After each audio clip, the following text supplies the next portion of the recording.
Você sabe que há orações que Jesus nunca oraria? Vamos conversar um pouquinho sobre isso.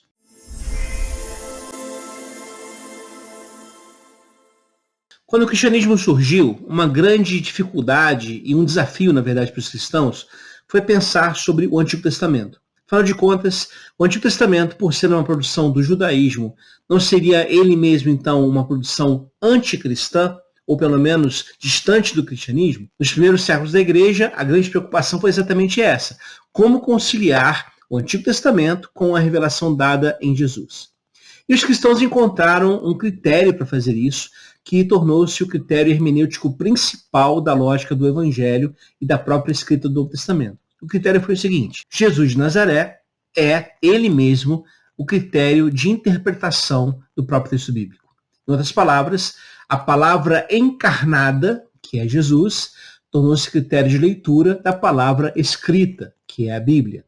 Então, a partir dessa lógica, os cristãos reinterpretaram o Antigo Testamento a partir da fé em Jesus como o Messias, como o Cristo de Deus. E ao fazerem isso, tiveram muita liberdade em entender o Antigo Testamento não como um texto fechado, um texto dogmático a ser preservado a todo custo, mas sim como um texto possível de ser reinterpretado a partir dessa fé. Porque qual a ideia aqui? Jesus é maior do que a Bíblia. Jesus é maior do que a Torá. Jesus é maior do que a própria Tanakh, a Bíblia hebraica. Então, se é assim, por mais respeito, evidentemente, que tenha se dado ao texto bíblico, Jesus se torna o critério de interpretação. Isso a gente percebe com muita clareza nos textos do Novo Testamento. O apóstolo Paulo, por exemplo, cita muitas vezes o Antigo Testamento, mas em boa parte dos casos, ao citar o Antigo Testamento, ele muda o Antigo Testamento a partir da sua nova interpretação como Jesus sendo a palavra de Deus encarnada. Então, temos aqui como eu disse, uma flexibilidade muito presente na interpretação que os cristãos dão ao Antigo Testamento. Outro exemplo muito claro disso.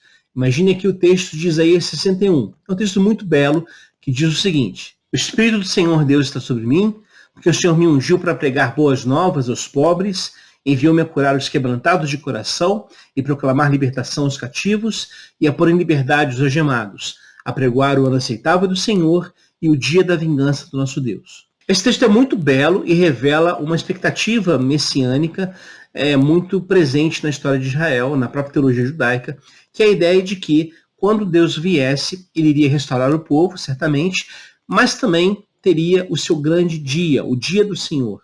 E esse dia, na lógica judaica daquele tempo, era entendido como um dia de expulsão e mesmo destruição dos estrangeiros. A ideia é que quando Deus voltasse a Jerusalém, quando Deus viesse a Israel, ele tornaria aquela terra pura, no sentido de que qualquer estrangeiro, seja romano, samaritano, grego, que pisasse aquele espaço, seria então expulso de lá, ou então mesmo exterminado.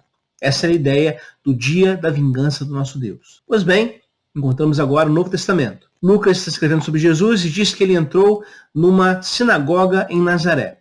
E pegando o rolo do profeta Isaías, ele abre esse rolo, abre esse pergaminho e lê exatamente essa passagem. Mas, em Lucas, a leitura é a seguinte: o Espírito do Senhor está sobre mim, pelo que me ungiu para evangelizar os pobres, enviou-me para proclamar libertação aos cativos e restauração da vista aos cegos, para pôr em liberdade os oprimidos e apregoar o ano aceitável no Senhor. E Jesus interrompe sua leitura, fecha o livro e diz: hoje essa escritura se cumpriu em mim. Perceba que o Evangelho quer deixar muito claro que há uma interrupção da narrativa do Antigo Testamento, porque para Jesus a ideia do dia da vingança não se encaixa mais. Para Jesus, agora o momento é de misericórdia, de graça e de acolhimento para todos os povos. Aliás, na continuação de Lucas capítulo 4, Jesus vai exatamente exemplificar essa questão a partir de 2 estrangeiros que foram alcançados pela graça e pela bênção de Deus, despertando com isso o ódio dos seus ouvintes religiosos daquela sinagoga. Leia depois o restante do capítulo, você vai saber do que eu estou falando. Mas perceba aqui o seguinte, então, para a lógica do evangelista Lucas, há textos do Antigo Testamento que não se encaixam em Jesus. Então essa aqui é a perspectiva. A ideia de que há passagens do Antigo Testamento, há perspectivas teológicas do Antigo Testamento que não se encaixam mais na nova aliança. Por quê? Porque essas perspectivas são reféns de uma leitura pré-Jesus, uma leitura pré-Cristo. E, portanto, uma leitura que não está ligada à plenitude da revelação de Deus que acontece em Jesus. Vamos dar aqui mais um exemplo do que eu estou falando. Imagine a oração feita pelo salmista no Salmo 109. Esse salmo diz o seguinte: ó Deus do meu louvor, não te cales, pois a boca do ímpio e a boca do enganador estão abertas contra mim. Tem falado contra mim com uma língua mentirosa. Eles me cercaram com palavras odiosas e pelejaram contra mim sem causa. Em recompensa do meu amor são meus adversários, mas eu faço oração. Até aqui um salmo belíssimo. O salmista, claro, está sofrendo, está sendo perseguido por N razões, mas ele responde a essas perseguições com uma oração. Ele está colocando diante de Deus o que está passando, o que está sentindo, e espera que Deus responda. Se parasse aqui, o salmo seria ótimo. Só que o salmo continua, e o salmo revela o conteúdo dessa oração. Ele diz o seguinte: põe sobre ele um ímpio, e Satanás esteja à sua direita. Quando for julgado, saia condenado, e a sua oração se lhe torne pecado. Sejam poucos os seus dias, e outro tome o seu ofício. Sejam órfãos os seus filhos, e viúva sua mulher. Sejam vagabundos e pedintes os seus filhos, e busquem pão fora dos seus lugares desolados. Lance o credor mão de tudo quanto tenha, e despojem os estranhos do seu trabalho. Não haja ninguém que se compadeça dele, nem haja quem favoreça seus órfãos. Desapareça sua posteridade, o seu nome seja apagado na seguinte geração. Essa oração é uma concentração de ódio sendo apresentada com uma roupagem litúrgica de oração a Deus. E a pergunta a ser feita aqui é a seguinte: se Jesus, como eu disse antes, é o critério de interpretação dos cristãos, afinal de contas, se nós somos discípulos e discípulos de Jesus, nada mais correto e nada mais certo do que nos afirmarmos como aqueles que imitam a Jesus, imitam o seu procedimento, imitam a sua vida.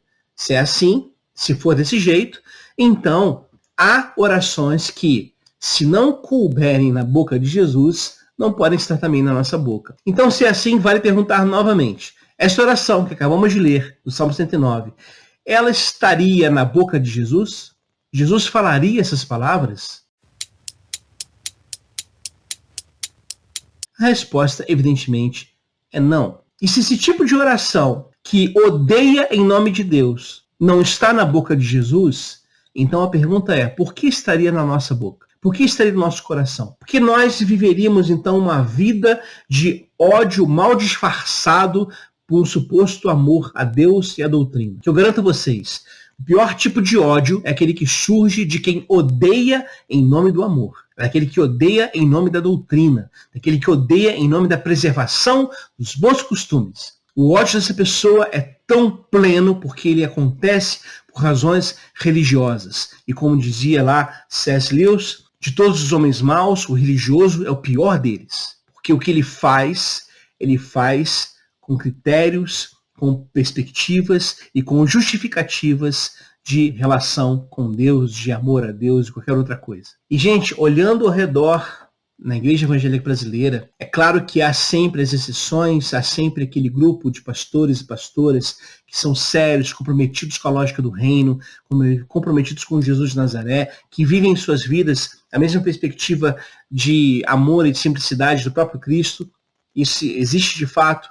Mas, por outro lado, olhando ao redor, especialmente nessa perspectiva talvez mais superficial e midiática, o que nós encontramos são muitos pastores que só sabem dizer ódio dos seus púlpitos. Gente que odeia em nome do amor. Gente que oraria essa oração do Salmo 109 e faria isso com gosto, desejando que Deus exterminasse os outros, porque os outros não são como ele. Os outros pensam diferente, os outros são estranhos a ele. Ora, se nós somos servos de Jesus, mais uma vez eu vou repetir, se nós somos discípulos de Jesus, não pode haver na nossa boca, no nosso procedimento, nenhum tipo de intolerância, seja intolerância racial, sexual, seja intolerância social, qualquer tipo de intolerância não é bem-vinda àquele e àquela que quer ser conhecido como discípulo e discípulo de Jesus. Caso contrário, nosso seguimento de Jesus é uma farsa. Caso contrário, o que nos falta é conversão a Cristo. É nos rendermos novamente a esse amor de Deus e pedirmos que Ele nos faça nascer de novo nessa novidade de vida que vem do Evangelho. Não se engane. Não é um ministério carismático, não é um ministério rico, não é um ministério que faz muitas coisas em nome de Jesus, que será um ministério aceito pelo próprio Cristo. Vai lembrar as palavras de Jesus lá no Evangelho de Mateus. Muitos naquele dia me dirão, Senhor, nós profetizamos em teu nome, nós curamos em teu nome, e Jesus vai dizer, eu não conheço vocês. Portanto, o que nos identifica como discípulos de Jesus é o amor. E o amor é sempre uma resposta ética de cuidado, de acolhimento e de abertura aos outros. Qualquer tipo de postura que seja o contrário disso é uma postura que não se enquadra na lógica de Jesus. Pense nisso e, claro, se você é novo aqui no canal, deixe de se inscrever, faça isso, deixe seu comentário também aqui no canal. Quero muito ler o que você pensa a respeito disso e a gente se encontra aqui em outro vídeo. Abraços e até!